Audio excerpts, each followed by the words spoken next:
Hello everyone, welcome to EC Studios, and today we're having a look at Kerbal Space Program 1.12. This is the On Final Approach update, which is the final update for Kerbal Space Program, and I'm really excited to be showing you this update. We're going to be constructing a little Mun Outpost, and it should be pretty fun. It's just a simple little video. I decided to do a little viewer challenge proposed by one of my patrons. I say one of, is actually the only current patron on the channel. It's fairly new, and if you're interested in supporting the channel monetarily, it's not a requirement at all, but if you are, that would be fantastic. A link is in the description. But here we are, I'm just building my craft background here, and it's a fairly simple lander. It's not intended to come back to Kerbin at all, it's supposed to go and stay there. So I have loads of batteries for no reason whatsoever, as well as the new solar panels added to the game in this latest update. And yeah, so I've got a couple mods installed. I've got the Restock Plus, so there's a couple extra engines and things on there. Good to see that they're still working on this update without any updates to the mods themselves, so that's quite nice to see. And yeah, I'm really excited about this whole concept. I was told to, well, was asked to make a video about doing Little Mun base, and well, it's not a Mun base per se. It's just a two-piece outpost that launched in two different missions. But I'm pretty proud of it. It's a nice test to see if I could line up orbits and make sure I landed in the same place twice. So that was cool. And yeah, so this rocket's fairly simple. It's just a slightly overbuilt rocket to go to the Mun, which is nice. It just gives me lots of extra delta V. And yeah, so we're going to launch pretty soon. I gave it this nice gold fairing to show it's the anniversary rocket, which is cool. And yeah, so let's launch the rocket and see how we go. Luckily, the launch went off without a hitch, and I managed to get it on the first try, which is quite nice. And we got all the way to the Mun. So I won't talk too much about the flight right now because it's a fairly simple gravity turn and some nice visuals along the way. And I've also got the waterfall mod installed for the engine plumes and visual enhancements for Kerbin. So I have those cities and the clouds and things like that. Pretty cool to see that the mods are still working great, and just a nice showcase of all the things the modders have done over the years, as well as the game developers themselves. A fantastic video was released the other day by Kerbal Space Program for their 10th anniversary, which is what this update is all about. And it's fantastic to see all the familiar faces like Scott Manley and Matt Lown and all them, and even Tori Bruno, which is really cool. He's a CEO of ULA, which is fantastic to see him in a Kerbal Space Program video. It's fantastic. But yeah, it's really cool to see that they spent 10 years continuously working on the game, and I think it's an absolutely fantastic thing that they continue to do so. The development is shifting more over to Kerbal Space Program 2, which is why they've decided to stop working on Kerbal Space Program 1, and I'm really hopeful to see that game come out, hopefully, I think next year is the current target, and it should be really cool to see when that comes out and compare it to this game. I think the visuals are going to be absolutely fantastic. I hope that the game plays just as well as this one, because there's a few little bits and pieces you could do to Kerbal Space Program to make it even better, but it's an absolutely fantastic game as it is, and I think many people will continue to play this for many years to come. But yeah, here we go. We've started our burn towards the Mun. I was going to use the new alarm clock system to tell me when to burn, but I forgot I planned it first and then found the planner, and I was like, okay, cool, I'll do that on the second launch, which I'll show you in a bit. But I overshot the first time, then I corrected and undershot, which is annoying, and then I slipped and pressed the Z key accidentally, which meant that I overshot again, so I had to turn around a third time and burn again to get myself into a relatively normal orbit, and then adjust the orbit so that it would enter the Mun at an equatorial plane so that I could enter the orbit and be able to do the same thing on both launches, so it'd be easier to line up. So there we go, I changed the orbit to be more equatorial, and then we just waited until we got to the Mun. So there we go, planning another maneuver.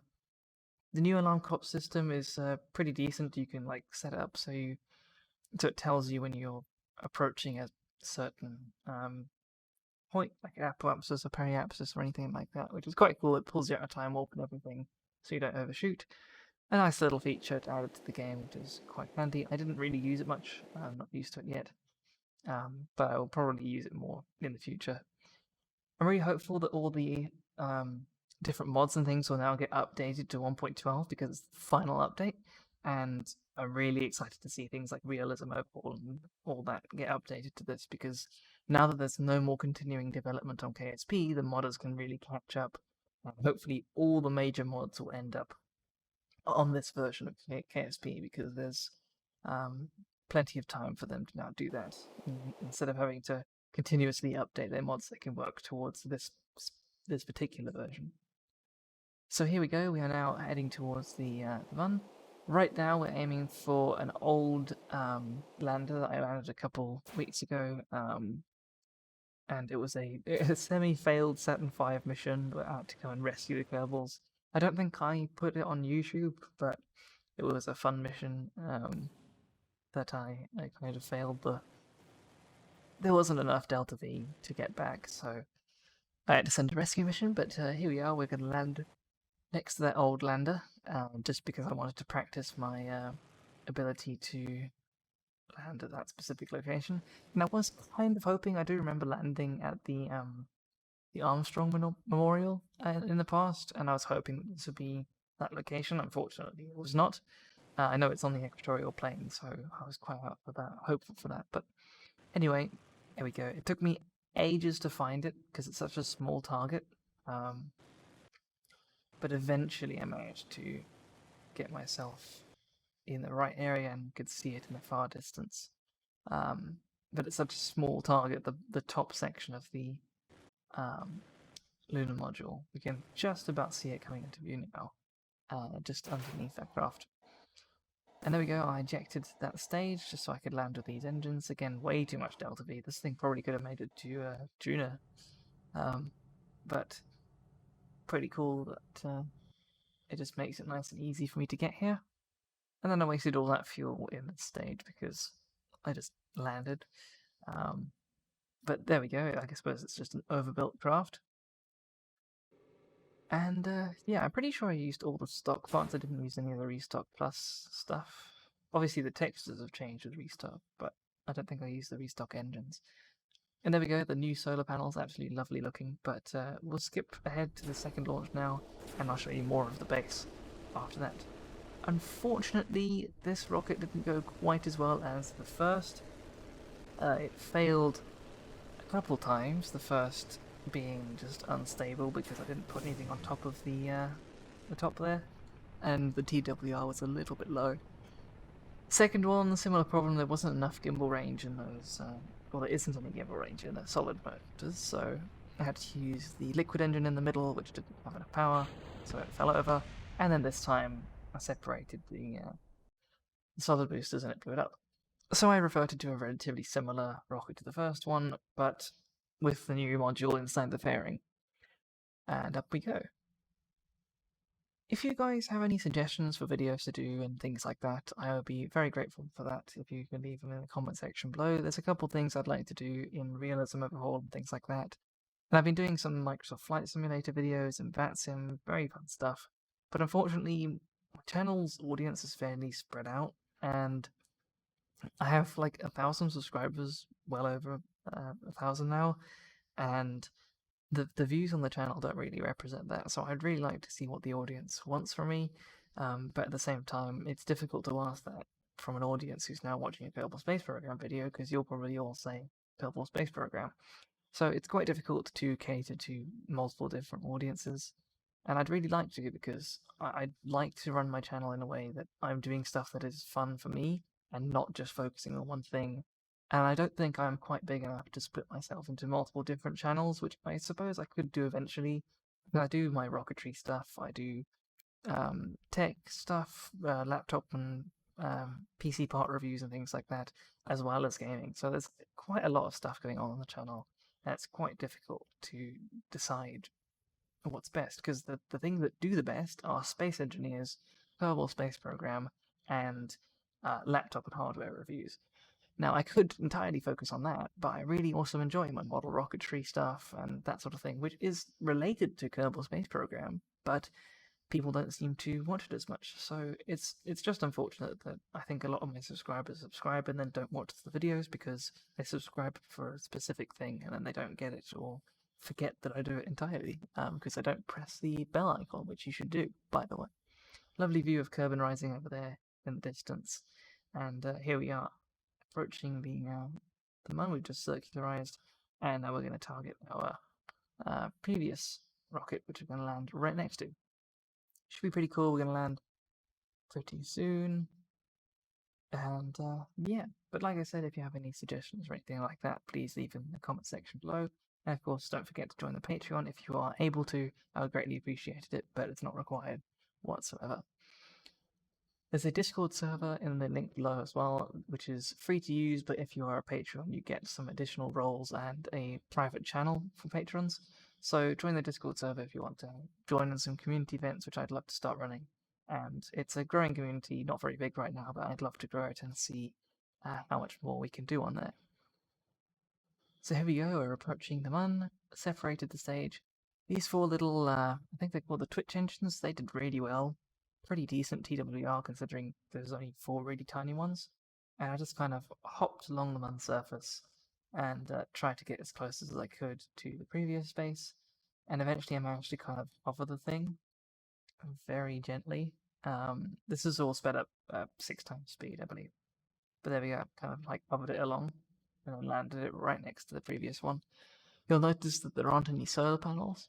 I forgot those, but luckily I brought some along in cargo space on board, which I then used the new building system, which was released I think in 1.10 or 1.11, which is really cool. It's a really cool feature where you can take your Kerbals and build stuff by taking them out of other things' inventories, and you're even removing parts from ships and moving them around, which is a really cool feature. I like it a lot, and it's quite nice if you forget something halfway through a mission, but it's on another craft, you can just move it across. For example, if you have a lander and you've only got solar panels on your transfer vehicle, you can switch them over, which is pretty awesome. So there we go, I'm building solar panels onto this just to demonstrate that. I know it's been out for a little while, but I was just testing it, I haven't really used it yet.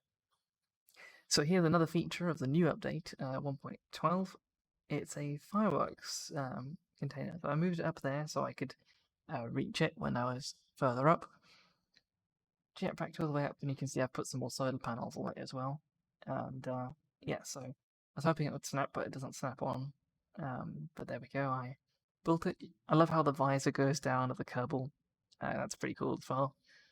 And yeah, so I decided to make a little Kerbal assembly. I moved all the ones from the different landers into a little line, and that was quite cool, so it took a little minute to do that. And yeah, so you'll see the result of that any second now. I'm kind of just hovering around. I moved that little engine from one of the other ejected bits. But there we go, we've got all 5 of the Kerbals standing in a row there, and here's the last one who's going to be acting as the fireworks operator. Always got to have an engineer behind the scenes, not in the actual picture, of course. And yeah, so I did some fiddling with the fireworks container thing, which is pretty cool. I realized what the 8 stands for. It means I only have 8 shots, which I didn't know, but I suppose it makes a lot of sense.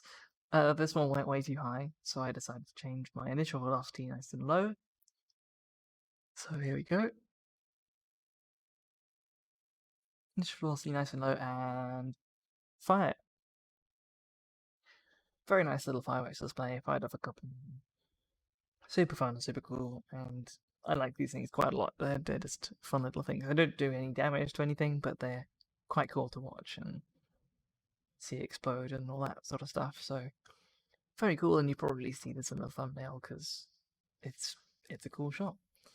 Anyway, I hope you guys enjoyed the video. If you did, please leave a like and subscribe to the channel, and I hope you can enjoy all the future videos that come out on the channel, and like I said, leave me a comment and suggestions for future videos. If you didn't like the video, please let me know why as well, and I'll see you in the next one. Thank you everyone for watching, and goodbye.